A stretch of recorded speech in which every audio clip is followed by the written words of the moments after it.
C'est le journal, mesdames, messieurs, sur Al24 News. Bonsoir à tous. Voici les titres de l'édition.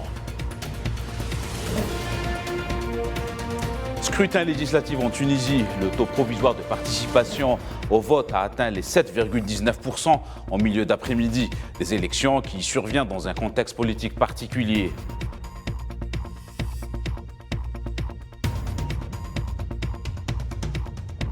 De la tribune onusienne, Nadir El-Arbaoui, le représentant de l'Algérie auprès des Nations Unies, dénonce la marginalisation des pays en développement au sein des institutions économiques internationales.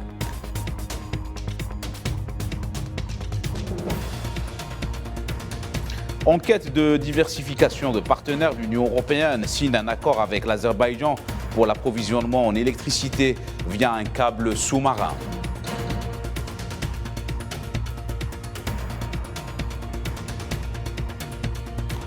Destitution de Pedro Castillo. Les réactions internationales s'enchaînent après le maintien en détention de l'ex-président par la Cour suprême du Pérou.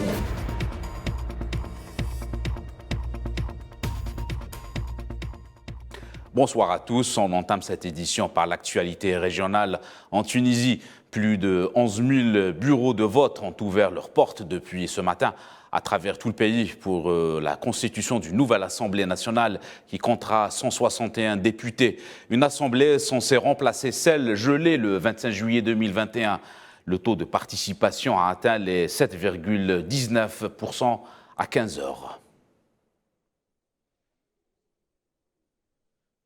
Et le président tunisien Kais Saïed a accompli son devoir électoral ce matin. Kais Saïed a exhorté les citoyens à voter, décrivant le scrutin comme une opportunité historique pour restaurer les droits légitimes.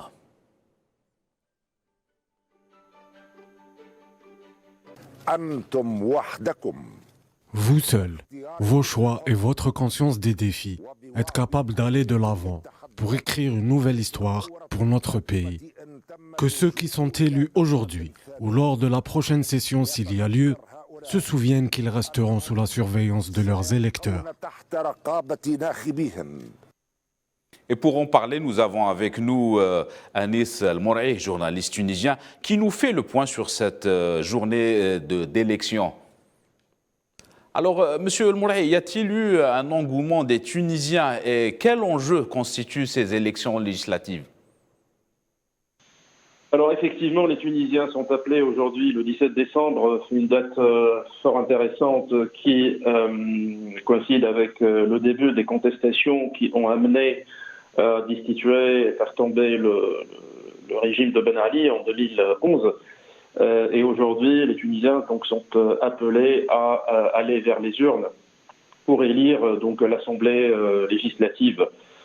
Surtout après le gel de cette assemblée par le président Kais Saïed. On dénombre uniquement 650 000 votants à 15 heures de l'après-midi, selon donc les chiffres avancés par l'instance supérieure indépendante pour les élections, soit 7,16% du corps électoral qui est composé de 9 millions, à peu près de 9 millions de Tunisiens qui sont habilités donc à pouvoir voter. Et justement, quel enjeu constituent ces élections dans l'actuel paysage politique tunisien ? L'engouement n'a pas été au rendez-vous, surtout que le scrutin est un scrutin uninominal à 2 tours, c'est-à-dire c'est un scrutin sur les personnes et non pas un scrutin sur les listes. Et il n'y avait pas réellement un engouement donc, pour des Tunisiens pour ces élections. Les enjeux sont énormes, bien évidemment, parce que la Tunisie, depuis le 25 juillet 2021, ne dispose plus d'une assemblée donc, parlementaire. Mais bien évidemment, quelle légitimité pour un scrutin qui ne va pas dépasser, selon les observateurs donc, qui suivent ces élections, 1 million donc, de participants, de votants, ce qui est très très peu. Et cela devrait faire de ces élections législatives de 2022 les élections les moins donc, courues par les Tunisiens. C'était Anis El-Mouraï, journaliste tunisien. Nous vous le disions en titre, le représentant permanent de l'Algérie auprès des Nations Unies, l'ambassadeur Nadir El-Arbaoui, dénonce la marginalisation des pays en développement au sein des institutions économiques internationales. Dans une allocution prononcée lors de la réunion ministérielle du groupe des 77 et de la Chine au siège des Nations Unies à New York.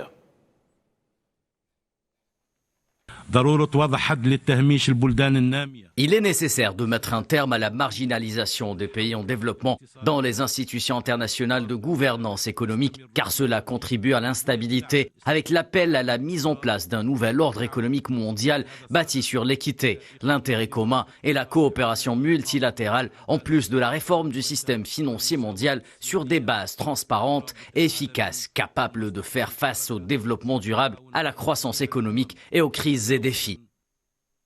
Un mot sur le deuxième sommet Afrique-États-Unis, dont les travaux ont pris fin hier à Washington, des travaux sanctionnés par un communiqué final plaidant une plus large représentation de l'Afrique dans les instances internationales. Les États-Unis ont ainsi annoncé un plan de réforme du Conseil de sécurité onusien en appuyant les sièges permanents des pays africains et exprimé leur soutien à l'Union africaine pour son adhésion au G20 en tant que membre permanent. On revient à l'actualité régionale. En Libye, l'envoyé spécial de l'ONU, Abdoulaye Bathily, juge très limité les avances du processus politique au pays et s'est adressé au Conseil de sécurité, estimant que les deux institutions, le Parlement et le gouvernement, n'arrivent pas à trouver un accord, qu'il conviendrait de chercher d'autres mécanismes alternatifs pour apaiser la souffrance du peuple. Les détails avec Lila Gertal. Il faut dire que l'envoyé spécial des Nations Unies en Libye récemment installé n'a pas été avec le dos de la cuillère concernant le dossier libyen. Il a déclaré que des mécanismes alternatifs pourraient être pris si les parties rivales ne trouvent pas de solution à la crise secouant le pays. Depuis la chute et l'assassinat du président Muammar Kadhafi en 2011, la Libye n'a pas connu de répit et très peu de moments de paix. Le pays ayant sombré dans la violence la plus totale, scindant ainsi d'abord le pays en deux, voire même en 3 régions, et plusieurs groupes armés ont vu le jour. Aussi, et après plusieurs tentatives de remettre le pays sur les rails de la constitutionnalité, celles-ci furent vaines, sans parler bien sûr de l'initiative de 2021 où des élections étaient prévues mais qui n'ont finalement jamais eu lieu. Les divisions politiques se sont depuis intensifiées, sans conflit majeur certes, mais cette situation de tiraillement entre le gouvernement et le Parlement de Tobruk plonge le pays dans un abîme sans fond. Le désaccord entre les deux hommes d'Ira Bathily ne peut plus servir de justification pour tenir un pays entier en otage. Nous devons demander des comptes aux personnes et organismes qui empêchent ou font obstacle à l'organisation d'élections et sanctionner les dérapages d'avant et d'après les élections. Il annonce de ce fait que des mécanismes, comme je le disais, alternatifs seront pris pour atténuer les souffrances causées par les arrangements politiques intérimaires obsolète.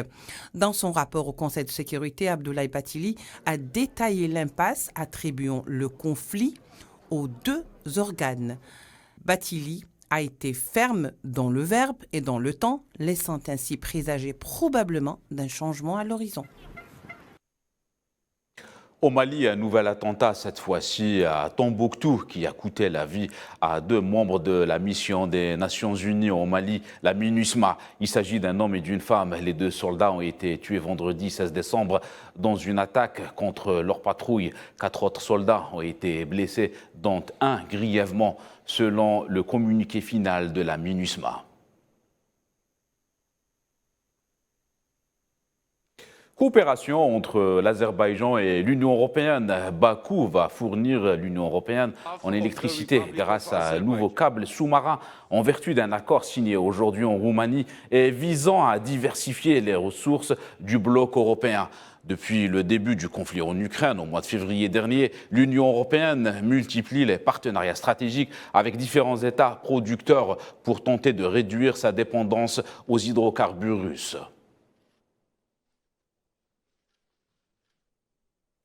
En reste en Europe, le chancelier allemand Olaf Scholz inaugure le premier terminal de gaz naturel liquéfié GNL du pays, construit en temps record, alors que l'Allemagne doit s'adapter à une vie et une économie sans énergie russe. Le terminal est situé dans le port de Wilhelmshaven, en mer du Nord. Et la cérémonie d'inauguration a eu lieu à bord d'un navire. Nous avons très vite décidé que tout ce que nous voulions faire, c'était garantir l'approvisionnement énergétique de l'Allemagne en gaz, indépendamment des livraisons en provenance de Russie. L'actualité, c'est aussi au Pérou. Toujours, on lisait dans la crise suite à la destitution de Pedro Castillo. Les manifestants ne décolèrent pas. Le bilan est pour l'heure de 20 morts, parmi eux des enfants. Certains pays voisins dénoncent cette destitution et considèrent Castillo comme président légitime. Les détails avec Safwan Ben Sabri. Midi heure locale, c'est un Pérou meurtri qui se réveille après plus d'une semaine de violence entre forces de l'ordre et manifestants opposés à la destitution de Pedro Castillo. L'état d'urgence décrété, le pays traverse une période de troubles ayant fait pour l'heure 20 morts parmi les civils dont plusieurs enfants. Le Pérou est de longue date un pays divisé voire fracturé en deux. D'un côté Lima, capitale comptant près d'un tiers des habitants du pays, de l'autre le reste du pays caractérisé par une population amérindienne et éloignée des centres de décision qui est-elle particulièrement favorable au président Castillo, issu de la gauche radicale. Face au soutien de Pedro Castillo, un establishment établi à Lima réputé proche du Parlement ayant destitué le président déchu, venu bousculer l'ordre établi. Sur le plan international, la gauche latino-américaine a elle affiché son franc soutien au président déchu. L'Argentine, la Bolivie, la Colombie et le Mexique s'accordent à dire que le peuple a, je cite, exprimé sa volonté lors d'une élection libre. Le président mexicain a par ailleurs offert l'asile politique à Pedro Castillo, qui n'a pu en bénéficier étant donné son incarcération. La crise politique péruvienne est en réalité latente. Le pays a connu une succession de 4 présidents en l'espace de 5 ans. Plusieurs d'entre eux sont incarcérés pour des scandales de corruption. L'Organisation nationale pour la protection de la mémoire a organisé la 6e cérémonie de la médaille de la mémoire à la salle Ibn Zaydoun à Alger. Cette année, un hommage a été rendu à 3 grandes personnalités historiques algériennes. La médaille a été décernée à Madame Djamila Poupacha, Moudjahida, icône de la révolution algérienne. Cette grande figure du combat du peuple algérien a reçu un hommage vibrant. Le Moudjahid cinéaste et conseiller du président de la République, Ahmed Rajdi, a également été décoré de la médaille de la mémoire en hommage à son parcours au service de l'art, de l'histoire et de la mémoire de l'Algérie révolutionnaire. Enfin, le Moudjahid et intellectuel Mohamed Salah Sadiq a également été honoré de la médaille de la mémoire pour son parcours d'exception dans la guerre de libération, mais aussi dans la production intellectuelle au service de la nation algérienne indépendante.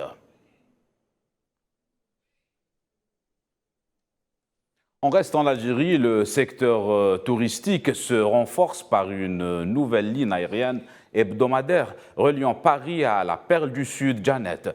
La nouvelle desserte inaugurée aujourd'hui est assurée par la compagnie nationale Air Algérie.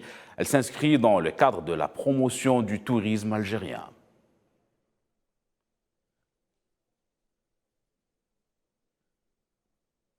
Coupe du monde de FIFA 2022 au Qatar, la Croatie a remporté le match comptant pour la 3e place de la Coupe du monde après avoir gagné face au Maroc par le score de 2-1.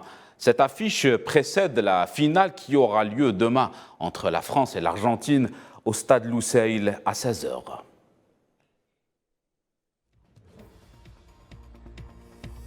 Voilà, c'est la fin de cette édition.